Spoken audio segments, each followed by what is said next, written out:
I love Grim Fandango. It's one of my favorite games, definitely one of my favorite adventure games. And to celebrate the remastered version, I wanted to talk more generally about the game, its world, the voice acting, and the music. So let's jump into it. Grim Fandango's world is based on the Mexican holiday Dia de los Muertos, the Day of the Dead, and the Mexican folk beliefs about the afterlife. Most of the characters are skeletons that are trying to make the journey through the land of the dead to the ninth underworld, which is essentially heaven in this universe.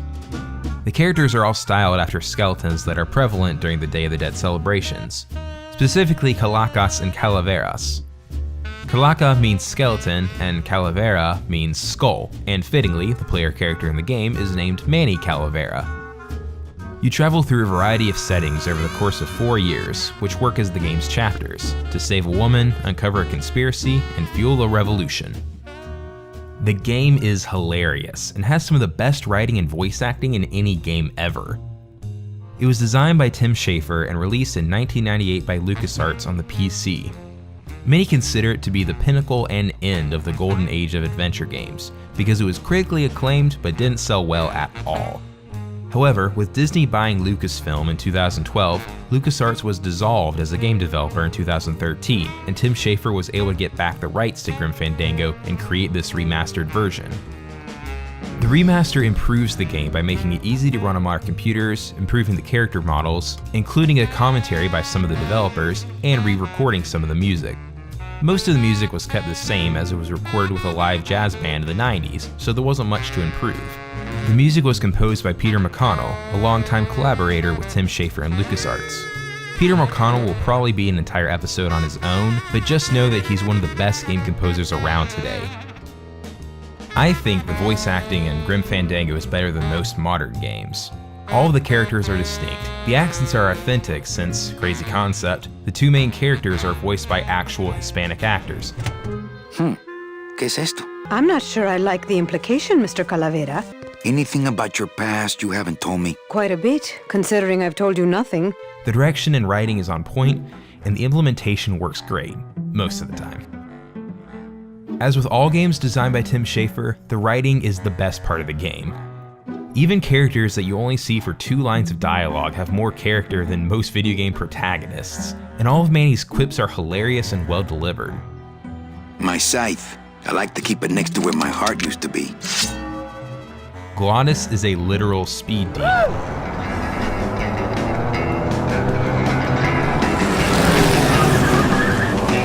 Domino is a funny but horrible and manipulative person. Please put that away.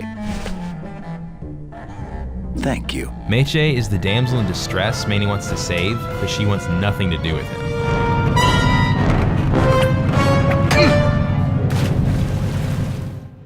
And so many more great characters. Grim Fandango's soundtrack has 3 main components: traditional Mexican folk music, jazz, and classic film score. The first part of the game has the most folk music.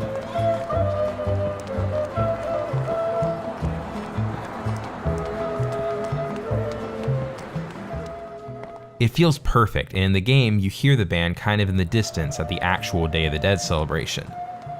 The film score-inspired parts are heard primarily during cutscenes, and it's very reminiscent of film noir from the 40s and 50s.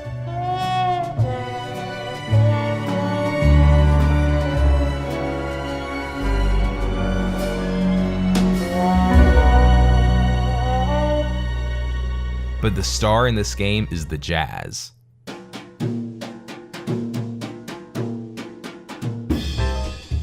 Jazz is something that's pretty easy to mess up, but Peter McConnell absolutely nails it. It covers a lot of different genres of jazz as well, from swing to bebop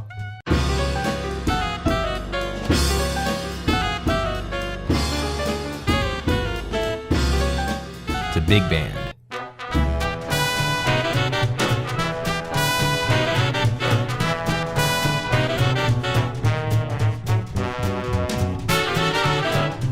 Some is subtle and some is loud and boisterous. All of it is very well produced and holds up unlike so many other PC games from the 90s. And the implementation of the music is almost as important as the music itself. Grim Fandango has pre-rendered backgrounds, with all the characters on top of those backgrounds. This means that the game is separated into several different scenes.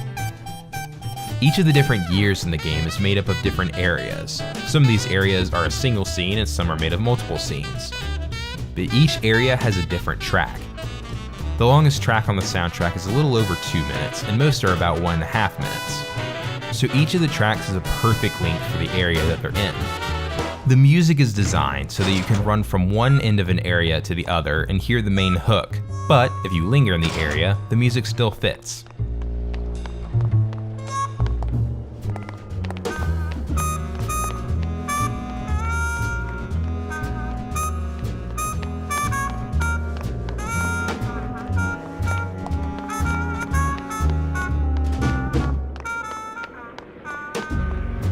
The voice acting is implemented pretty well, with very few of the awkward pauses that are so prevalent in adventure games, and games in general. It's not perfect, and there are definitely some hiccups in the game, but the performance and writing is so good that you can easily overlook these. How's the flow tonight? We're dead tonight, Manny. Everybody's back home for the Day of the Dead, I guess. Except for the casino. The casino's hopping. Why is it that all the people who don't go home are the same people who just love to gamble? Well, I guess when you've got nothing to go home to, you've got nothing to lose. Hey, we should put that over the door. Grim Fandango is a game that you should definitely pick up. Even if you aren't into adventure games, just try it and use a guide when you can't figure out a puzzle. The writing, voice acting, music, and atmosphere will suck you in, and you'll remember this game for a long time after. That's all for this week, but until next time, listen well.